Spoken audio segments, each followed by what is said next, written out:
ایک مرتبہ حضرت خضر علیہ السلام دریا کے کنارے بیٹھے تھے۔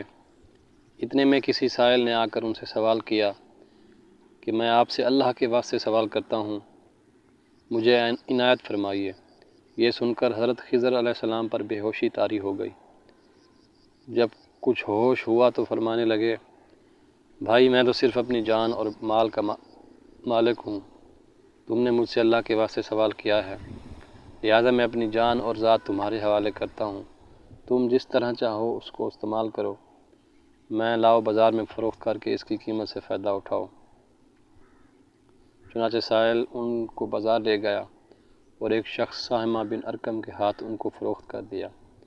یہ خریدار ان کو اپنے گھر لے گیا جس کی پشت پر اس کا ایک باغ تھا۔ چنانچہ ساہمہ نے حضرت خضر علیہ السلام کو ایک کدال دے کر کہا کہ اس سامنے والے پہاڑ جو 3 مربع میل رقبہ میں واقع تھا، مٹی کاٹ کاٹ کر باغ میں ڈالتے رہیں، اور یہ حکم دے کر ساہمہ اپنی کسی ضرورت سے کہیں چلا گیا، اور حضرت خضر علیہ السلام اس پہاڑ سے مٹی کاٹ کاٹ کر باغ میں ڈالنے لگے۔ جب ساہمہ واپس آیا تو اس نے گھر والوں سے دریافت کیا، تم نے غلام کو کھانا بھی کھلایا یا نہیں؟ گھر والوں نے جواب دیا کہ ہمیں معلوم نہیں غلام کہاں ہے۔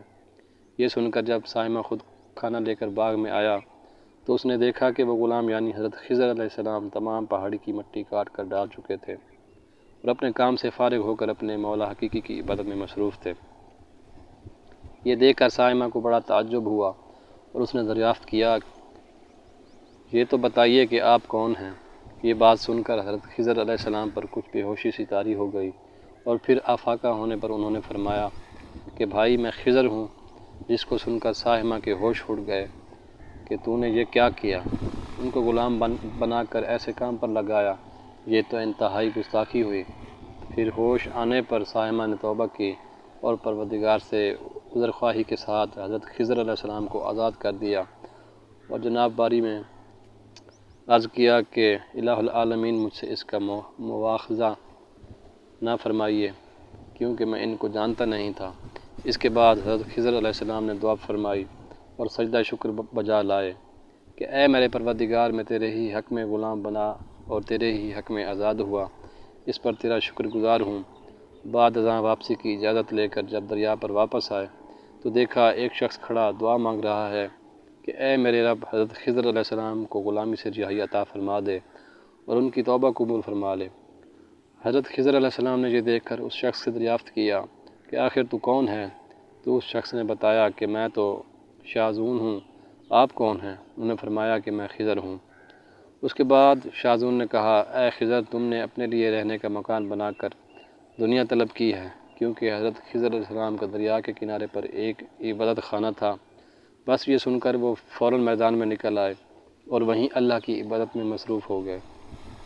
اس کے بعد حضرت خضر علیہ السلام نے اسی جگہ ایک درخت لگایا اور اس کے سائے میں عبادت شروع کی، تو آواز آئی، اے خضر، جب تو نے درخت کے سائے میں سجدہ کیا تو تم نے دنیا کو آخرت پر ترجیح دی، مجھے اپنی عزت اور جلالی کی قسم ہے، مجھے دنیا کی محبت میں رضامندی نہیں ہے۔ اس کے بعد حضرت خضر علیہ السلام نے شاذون فرشتہ سے کہا کہ اے شاذون، دعا کرو کہ اللہ تعالیٰ میری توبہ قبول فرمائے۔ چنانچہ شاذون نے دعا کی اور اللہ تعالیٰ نے شاذون کی برکت سے حضرت خضر علیہ السلام کی توبہ قبول فرما لی۔ خدا کے برگزیدہ بندے اسی حالت میں راضی رہتے ہیں جو اللہ کو منظور ہو۔ بے شک ہماری فلاح بھی اسی میں ہے کہ زندگی کے ہر موڑ پر آنے والے ہر پیچ و خم میں ہم راضی برضا رہیں، اللہ تعالیٰ کی چاہت کو سامنے رکھ کر زندگی گزاریں۔